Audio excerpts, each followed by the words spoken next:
Recently, I met an absolutely wonderful solopreneur. So we were talking about various challenges, about messaging and marketing, about pitching potential clients. And as part of this back and forth conversation, I shared something about a difficult moment I experienced as a leader. This person's demeanor changed instantly. Uh, I don't have a team. It's just me. I'm still learning, trying to get better at business. Now, if it had been said with confidence, oh, I don't have a team. It's just me. I'm still learning, trying to get better at business. That would be one thing. But it was said as an apology, as though because this person was a solopreneur, that they wouldn't have anything of value to contribute to our conversation. So to the solopreneurs out there who are finding themselves feeling like they're somehow less than others because they don't have a team, here's some perspective on putting those thoughts aside and embracing the power of being a solopreneur.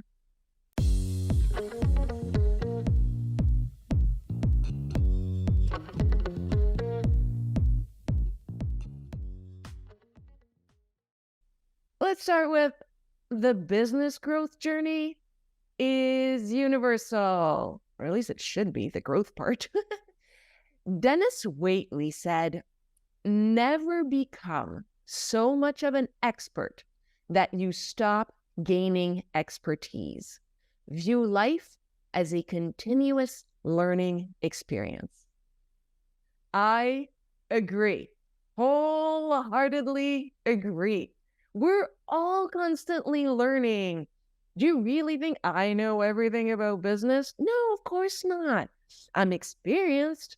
I have a lot of knowledge gained from doing and a lot from reading.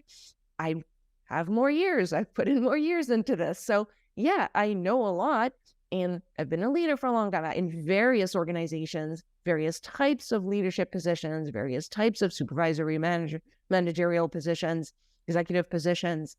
So, okay, maybe I do know more, but that doesn't mean I know everything and you have nothing to teach me because you don't have a team.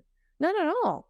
Maybe the questions you're going to be asking or the things you're wondering about, it's going to force me to see things differently or force me to answer a question like, wow, I hadn't thought about that question. Give me a moment here. And actually that happens a lot during podcasts, which is why I love doing podcasts so much, guesting on podcasts and lives. They just put you on the spot. Like, baby, okay, I'm ready. So that's great because it helps you think. I mean, the reality of being in business is that you have to constantly be learning and growing and adapting. Clients change, environment changes, internal organizational composition changes. Things that used to work 10 years ago may no longer be working. Hey, maybe things that were working 2 years ago may no longer be working. So there is that constant renewal, that constant learning. I mean, team members change, the composition, the expectation. I mean, let's talk for a moment about what has happened fairly recently with the quiet quitting and great resignation and all those things. It's not necessarily new, but it is a lot more in our faces and ears than it used to be. And so team members used to just accept that, oh, well, if I have a boss that's yelling at me, I guess that's the way it is. They weren't happy about it back then, but they just figured that they had to put up with it if they wanted to keep their jobs. So this idea of, oh, well, because I don't have a team means I don't have anything to contribute to the conversation, not at all. You've been a team member somewhere, surely at some point. You have a perspective. You remember how you felt. So yeah, just because you don't have a team right now doesn't mean you don't have anything to contribute to the conversation of leadership. It doesn't mean walk around, pretend you're an expert, but you can still contribute something and not apologize for it. So even though I have decades of experience in various fields, I am still absolutely, totally learning every single day, because I implement things, they don't always work, but I experiment, and it's that willingness to experiment that helps growth. And that whole part, oh, I'm still learning, trying to get better at business. Yeah, we all are. We're all trying to figure something else out. But you know what? Keeping that in mind gives us humility, and it opens us up to listening. Because if we walk around with the idea that we know everything and nobody can teach us anything, we're not open to feedback. We're not open to criticism. We're not open to listening to potentially better ideas because we think we know more than everybody else. So no, having that mindset is great. I am still learning. We are all still learning. Having more experience does mean that we have more or less to draw upon, but it doesn't mean we have nothing to contribute. Now, being a solopreneur also has unique advantages. One of the things is you have control over your business. You're the one making the decisions, setting the direction, executing the vision, and that gives you agility. Because while other organizations have to go through, let me consult with this person, let me consult with that person, let me ask this other person, you can act really quickly when necessary. You can adapt to meet a need super rapidly. And depending on the circumstances, this agility could give you a competitive edge. Another thing is that since you have all that control, should you make some decisions that maybe don't work out so well, it doesn't impact an entire team. So your decisions typically will impact you. So there's less pressure when you're experimenting. I mean, of course, as long as you have a financial safety net, I'm not saying that, oh, there are no consequences, do whatever you want. No, of course not. Have that financial safety net. Do recommend keeping a safety net just in case. But overall, whatever your experiments will be, you can try things that may be more risky because, hey, if it doesn't work out, that's okay. I'll pick myself back up and try something else. So often you can have more flexibility because you don't have that extra accountability and responsibility to take into account.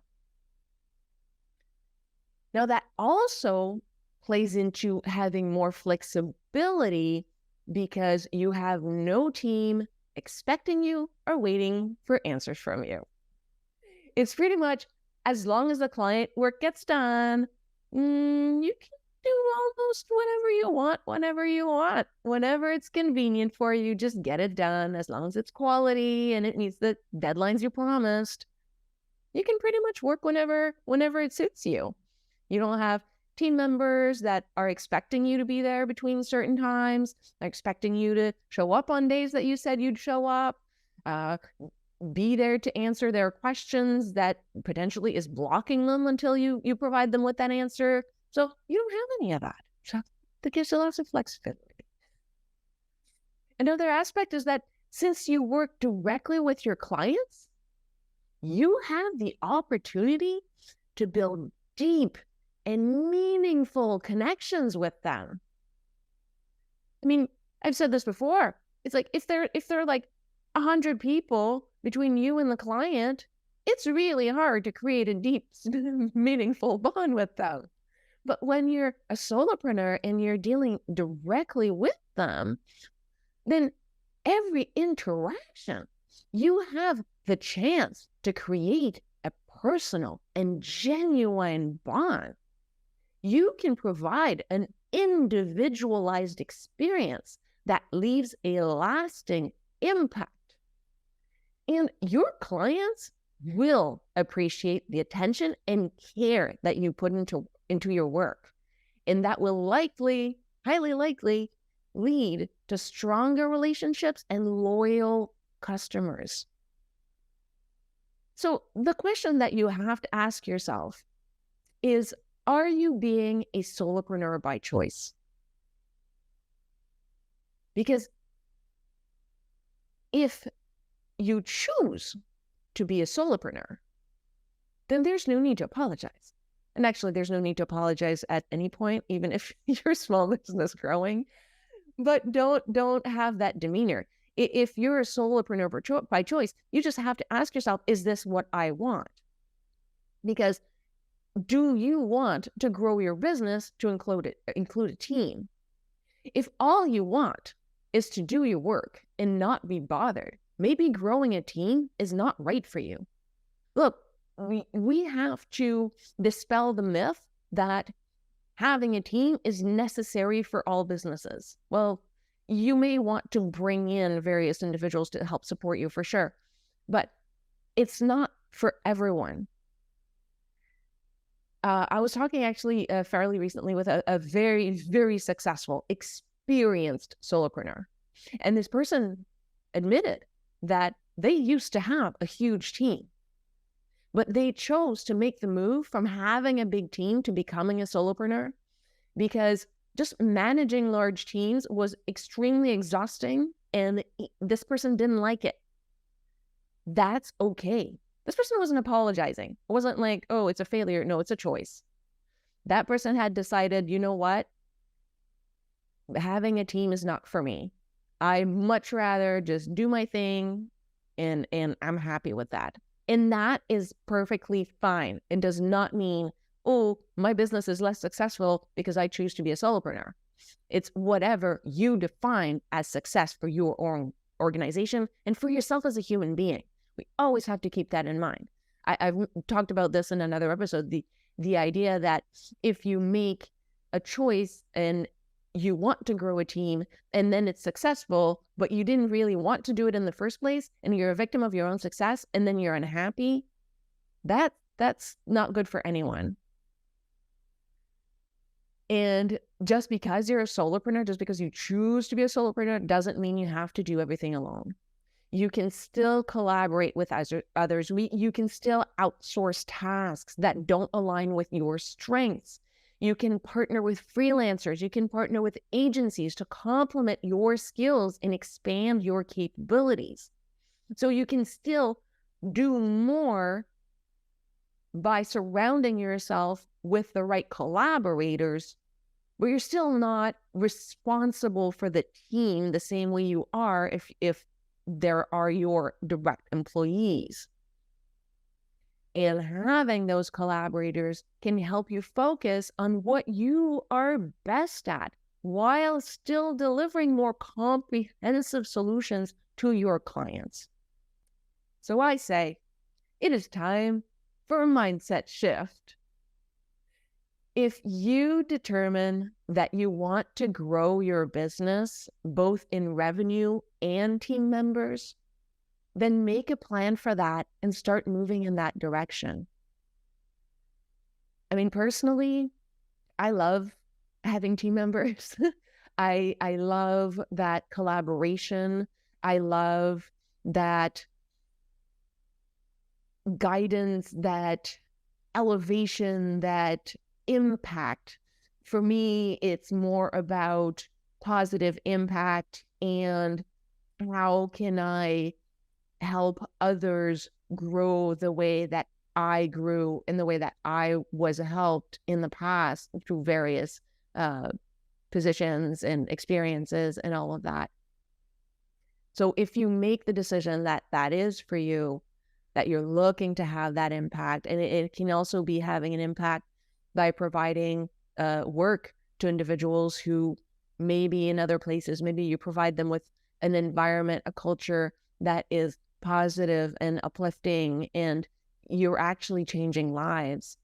And I've seen it recently with an organization that chose to go 100% employee owned, And they are genuinely changing lives by doing it, by having individuals who would not be able to afford to expand their financials the way they can by being a part owner. It was absolutely inspiring and amazing. And so if you have this dream of expanding and elevating, then that may be the path for you, and start moving in that direction. But if you determine that you would rather remain a solopreneur and build your dream business by making decisions without compromise, be the sole beneficiary of your hard work, then make a plan for that and continue moving in that direction. And I really want to be clear here. I don't want it to come across as one option is selfless and the other is selfish. It is not. Maybe you're deciding to be a solopreneur and get the benefits. Maybe you're the sole income earner for your family. Maybe your family needs for you to be there more, so you don't have the time that it would require to also lead individuals. There are many, many reasons why being a solopreneur is the right choice for you. It is not one better than the other. They are both extraordinary. They're both needed. And if everybody wanted the same thing, then there wouldn't be enough variety. So it's wonderful that people have different ideas of what they need and what they want.